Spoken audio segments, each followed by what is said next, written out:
Itong si Benny Abante, kung hindi ba naman kumag tong impostor na pastor na to, di ba? Binabaha na ang Metro Manila, binabaha na ang Luzon Region. Ang gusto niya pang imbestigahan yung flood control sa Davao City. Kung hindi ba naman kumag tong impostor na pastor na to, di ba? Sa akin, di doon tayo mag-hearing sa Davao, for example. Di ba? Davao mismo, sapagkat narinig namin na talagang nagbabaha doon nung araw, hindi binabagyo ang Davao Hindi binabagyo ang Davao. Ngayon, nakikita natin nagbabaha na. Whether kung sa Davao man yan o sa Bulacan man yan, no? I would suggest that we do that there, no? Para malaman po ng taong bayan na ito, serious kami sa pag-imbestiga kung talagang merong ghost project yan, talagang merong substandard project yan. Hindi ba naman kumag tong impostor na pastor na to, di ba? Balik ko lang. Hanggang ngayon, tahimik ang simbahang Katoliko. Hanggang ngayon, yung civil society tahimik. Ayan, lugar na ng mga elitista yan. Eskwelahan na ng mga mayayaman yan. Wala pa rin nagsasalita sa inyo. Bakit? Dahil hindi Duterte ang dapat sisihin dito, kaya hindi kayo nagsasalita. Subukan nyo na merong isang palpak na pangyayari na isisisi sa mga Duterte. Sigurado kukuyugin to ng mga oligarkon to, di ba? Yung mga batang to, no? Iba yung iba yung gumagastos ka na hard-earned money. Iba yung nagiging self-made ka na naging ganito ako dahil sa pagsisikap ko. Hindi yung dahil isinubo sa'yo ng magulang mo at ang masaklap, isinubo na nga sa'yo ng magulang mo, galing pa yan sa pagiging kawatan ng magulang. Eksakto. Marlon, gusto ko lang ipakita to, no? Ay, sige lang. Kukunin ko pala sa... No, wait. I-share ko sa screen. Ano ka lang muna dyan. Mag-talk ka lang muna dyan. Ang nakakagalit pa, Pam, yung nangyari kahapon, balik ko lang. Hanggang ngayon, tahimik ang simbahang Katoliko. Hanggang ngayon, yung civil society tahimik. Ayan, lugar na ng mga elitista yan. Eskwelahan na ng mga mayayaman yan.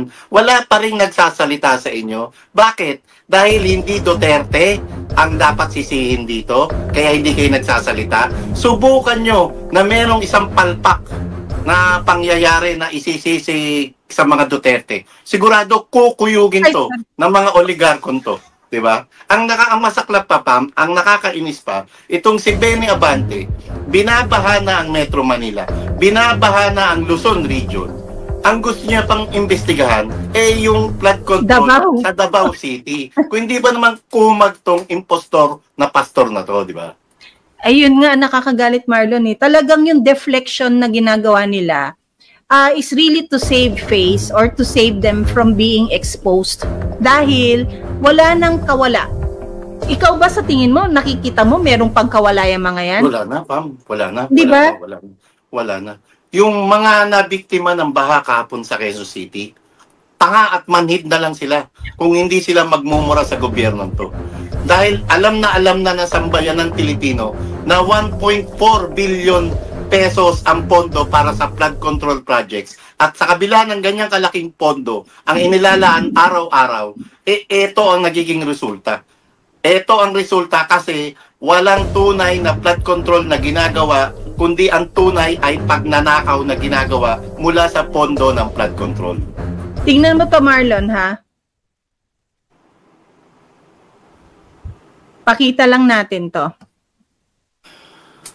Nakangiti ba si Kuya, Pam? Salamat! Salamat sa baha! Okay pa kami! Woo! Okay pa! Salamat! Salamat sa baha! Minsan hindi mo na rin matanggap yung ng tao, no, ng Pilipino, yung ito, we all know, we understand as Filipinos na sarcasm yung kanyang humor. Pero imbis na magalit ka, dahil nandun ka na nga sa sitwasyon na ganon, idinadaan natin madalas sa humor, Marlon. However, minsan, yan ang nakakasama sa ating lahat na hindi iniintindi kung ano na yung masakit sa ating mga dibdib dahil laging ang tingin sa atin, resilient ang mga Pilipino. Kaya nila yan. Malalagpasan nila yung trials na yan. Alam mo, Marlon, kung ano yung nangyayari ngayon sa, is it Indonesia? Oh, yeah. Yung lavish lifestyle ng mga officials sa gobyerno na hindi natanggap. First lady nila. Yes, na hindi natanggap ng mga tao nila doon. Ano ang ginawa, Marlon? They brought the anger out on the street at sinunog nila ang ibang mga ahensya ng gobyerno sa kanilang bansa. 'Di ba? Alam natin na hindi gagawin ng Pilipino 'yan. Dahil nga tayo resilient, forgiving, we tolerate things, yung humor natin, we are happy people. We are loving people. Na hanggang kailan? Misa magtatanong ka, hanggang kailan tayo ganito? Hanggang kailan natin papayagan na pagnakawan tayo? Kasi tayo rin somehow, Marlon, alam mo ba, tayo rin somehow ang nag-encourage ng pag-flex ng lavish life. Because we watch them and we enjoy the show. Hanggang mangyari na merong binaha, may nabaha, may mga ari-arian na nasira, na sabi natin, tama na, sandali lang. Unfair naman, yung entertaining lang na pinapanood namin, sobra-sobra na pala to. Ang lalim pala ng pagnanakaw nila. Sobra pa. Sobra. Naniniwala ako pang Guinness World Book of Record na to, Pam. Sobra. Guinness World Book of Record na to.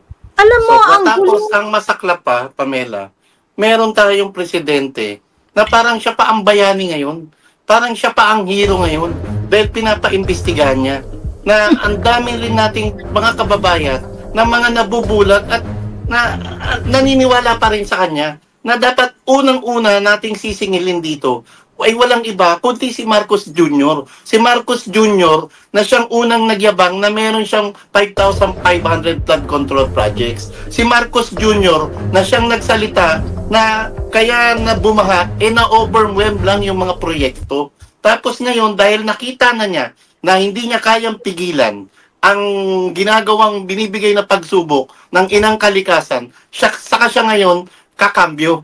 Tapos ang pagkambyo niya, alam natin ang direksyon ng investigasyon na pinapagawa niya ay para sa ilan lamang. Tapos ililigtas niya yung sarili mismo nila. Ililigtas niya yung pinsan niya na si Martin Romualdez at ililigtas din ang Saldico na siyang kakonsyaba nilang dalawa.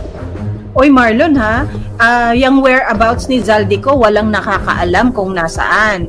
Yeah, may kulog na sa Paris daw, pa. Kasi may apartment siya doon?